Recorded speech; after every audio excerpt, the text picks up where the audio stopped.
Hi, this is David for 10 on Tactics from tacticsandtrials.com. Please remember to subscribe to the channel and hit the like button. Feel free to leave any comments or questions below.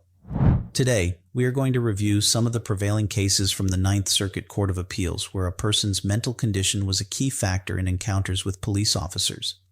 The Ninth Circuit has consistently held that once officers are, or reasonably should be, aware of an individual's mental health crisis, that knowledge must be incorporated into the Fourth Amendment reasonableness analysis under Graham v. Connor. This means considering factors like the severity of the crime, the threat level, resistance, and the availability of less intrusive alternatives, all viewed through the lens of the individual's mental state. When officers are not aware of such a condition, the court applies the standard Graham assessment. Beyond this general guidance, the court has not provided much direction on how an officer should determine whether a person is in a mental health crisis or simply experiencing the effects of drugs. The court has also stated that there are not two separate approaches to use of force decisions, one for a person in crisis and another for a person not in crisis. Yet the cases themselves suggest a muddled outcome, and one could conclude that a two-track approach does exist in practice. One of the key cases is Deorle v. Rutherford from 2001. In this case, an officer shot an unarmed, emotionally disturbed man in the face with a beanbag round without warning as he advanced toward the officer. Earlier that evening, Deorle's wife had called the police because he was emotionally disturbed, drinking heavily, and behaving erratically. He had threatened to harm himself and at times picked up items like a hatchet, an unloaded crossbow, and lighter fluid, but he was unarmed at the moment of the shooting. Even though he ignored commands to stop, the court found that shooting him without warning with a less lethal round was excessive. The court stressed that when it is apparent a person is emotionally disturbed, that factor must temper the calculus.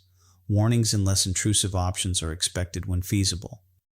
The court's main concern was the failure to provide any warning before using force, and the fact that the beanbag round was fired at his face, which caused the loss of his left eye. In 2003, the court decided Drummond v. City of Anaheim. Officers detained an unarmed, mentally ill man for his own safety and used body-weight compression on his back and neck while he was prone and handcuffed. He suffered catastrophic hypoxic brain injury. Importantly, the call for service was not related to any crime but to assist someone in crisis. The court held that a reasonable jury could find the force excessive. It emphasized that compressive force on a prone, restrained, and non-resisting individual, especially when he is saying he cannot breathe, violates clearly established law. The court highlighted that officers must avoid the risk of positional asphyxia and use less intrusive control techniques during medical holds. In 2011, the court addressed force against suicidal subjects in Glenn v. Washington County. Deputies confronted an intoxicated, suicidal 18-year-old holding a knife. A SWAT team was deployed and negotiations were attempted. When those failed, beanbag rounds were fired. Glenn, who had been holding the knife to his throat, started moving back toward the family home where his relatives were inside. Fearing for their safety, officers shot him before he could re-enter. The Ninth Circuit reversed summary judgment for the officers, stressing that immediate escalation and failure to employ de-escalation with a suicidal subject can render force unreasonable. The court held that when someone primarily threatens themselves, the government's interest is lower, so warnings and the use of time and space are critical whenever feasible. In 2013, the court decided Gravelet-Blondin v. Shelton. This case involved a suicide call where a neighbor interfered while officers were responding. One officer eventually tased the bystander, even though he was passively resistant and some distance away. The court held that tasing a passive, non-threatening person was excessive, and that this principle was clearly established by 2008. The decision reinforced that scene control at mental health calls does not justify non-trivial force against compliant bystanders. Another significant case is City and County of San Francisco v. Sheehan, which reached the U.S. Supreme Court in 2015. Officers attempted to re-enter a mentally ill woman's room to detain her after she had threatened a social worker with a knife.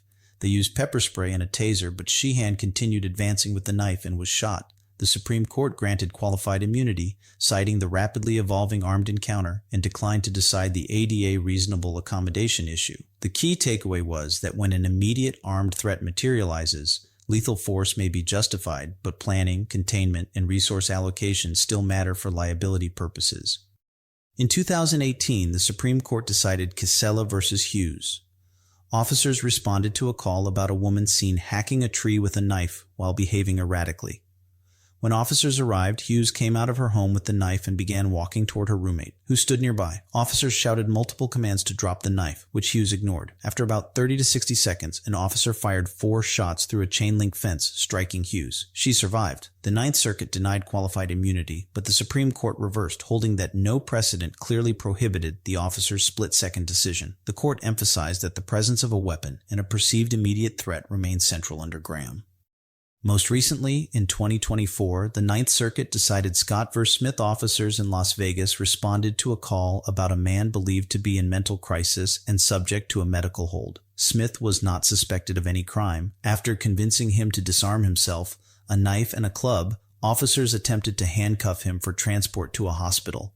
During the struggle, Smith was pressed against a wall, then taken to the ground, where officers applied body weight compression. He became unresponsive and died at the scene. The court denied qualified immunity, holding that using severe or deadly force, such as body weight compression, on a non-threatening, mentally ill individual detained for medical evaluation violates clearly established law. Taken together, these cases make the Ninth Circuit's expectations clear when officers encounter individuals in mental crisis without criminal conduct involved. Officers should use all available resources. The tactical plan should slow the encounter and create time. Clear and concise warnings should be given. Every feasible de-escalation technique should be used, and compression force, holding a suspect against a surface, can be considered deadly force. After reviewing these cases, it is clear that agencies should reconsider sending police officers as first responders to mental health calls. Properly trained medical professionals are better suited to provide care and treatment. Since these are fundamentally medical calls for service, police officers may not be the most appropriate responders. This is David for tacticsandtrials.com. Until next time, stay safe.